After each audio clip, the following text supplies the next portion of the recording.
Extreme Foolishness TV here.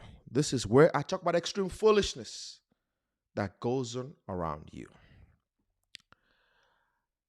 I will be talking about this Supreme Court decision that said that a high school football coach was allowed to pray on the 50-yard line.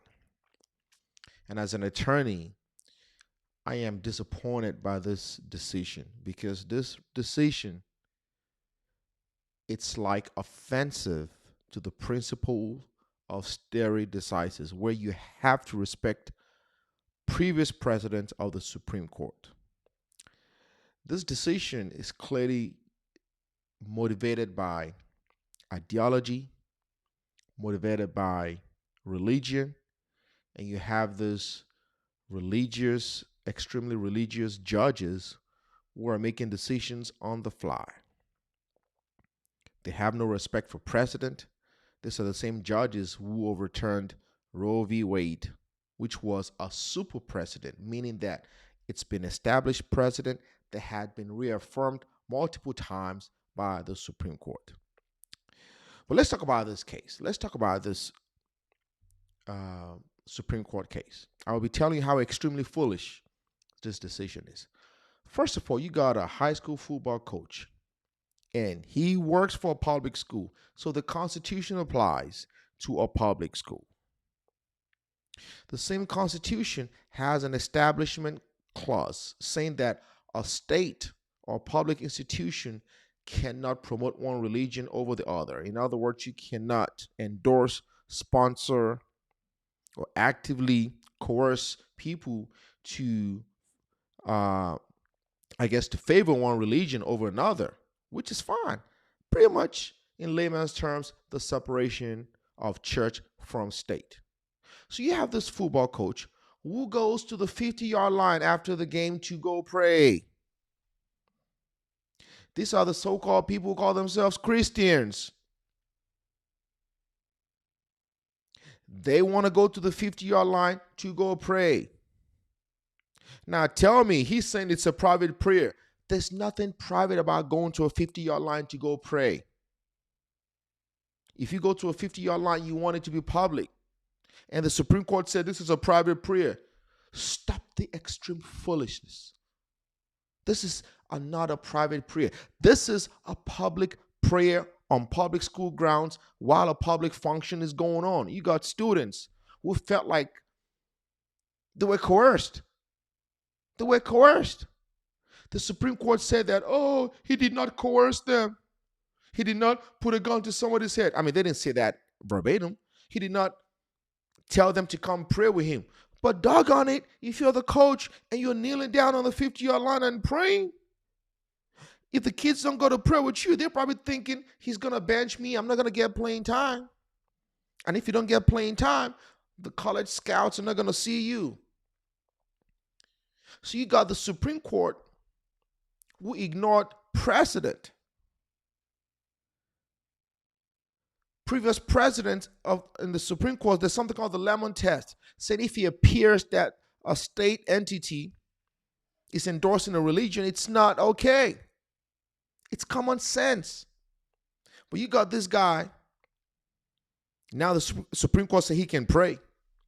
I guarantee if that man was Muslim and his wife had on a burqa, and they got on that 50-yard line and started praying their Muslim prayers, I guarantee you, these folks will have a problem with it. All these religious freedom fighters will not like it.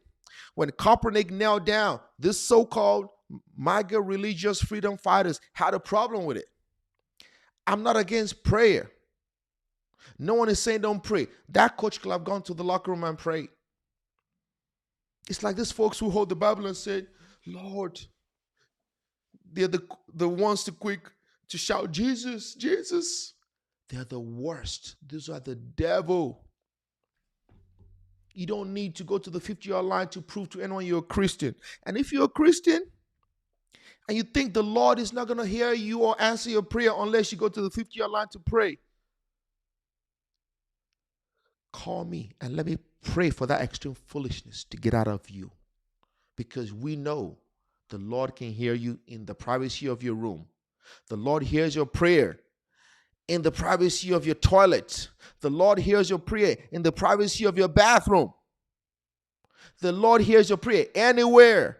You don't have to go to the 50-yard line and broadcast your prayers before the Lord hears your prayer. And this so-called folks, these religious freedom fighters, were against Kaepernick when he just knelt down. And the Supreme Court of the United States said, we should be tolerant of other people's religion. We should be tolerant of other people's views. Why weren't you tolerant of other people's choices, other women's choices and views to make a choice about their reproductive health? Why were all these MAGA folks or these religious freedom fighters not concerned or not respecting of the freedom of Colin Kaepernick? Let's look at some pictures here. See this picture. This is the coach. This is the coach. Look at him here holding his helmet. Look at the players surrounding him. This is coercion because the players felt they had to come join him. See. Look at the prayers. How is this not a violation of the Establishment Clause? Now, the Supreme Court justices are just making rulings on the fly. No respect for precedent. Seriously? The Supreme Court is just damaging its reputation. It's now it's now so politicized. You can't even expect them to render a fair opinion based on legal principles. Because here, if you look at the opinion, the majority of the court did not give its reasoning based on precedent. They ignored precedent. So, but this case applies to all religions. So if you're a Muslim, if you're an atheist, if you're a traditional worshiper, if you're a Hindu, whatever you are, please, if you're a public school teacher, have time. Stop praying. Stop praying. Bring your traditional garb, bring your burqas, bring everything, and stop praying. And let the student come join you in your respective religion. If you're a traditional African religion too, I want you to start praying in the middle. Start incanting. Start incanting. Songo. Start incanting all the gods as you believe. Do as you please. The Supreme Court has opened a Pandora's box for all religions to step on the middle of the field, to pretty much pray on public grounds, coerce students to come join them in prayer. And let's see what these religious freedom fighters will say then. I can't wait. I cannot wait to see what the religion freedom fighters are going to say when the Muslims start praying on public school grounds and other people start joining them. I can't wait. I can't wait till another player kneels during an NFL game. And let's see what the religious freedom fighters are going to say. You know what they're going to say. I'm going to predict it. They will have a problem with it because that's who they are. They don't respect freedom. They just respect what they feel that's best for them or what they like.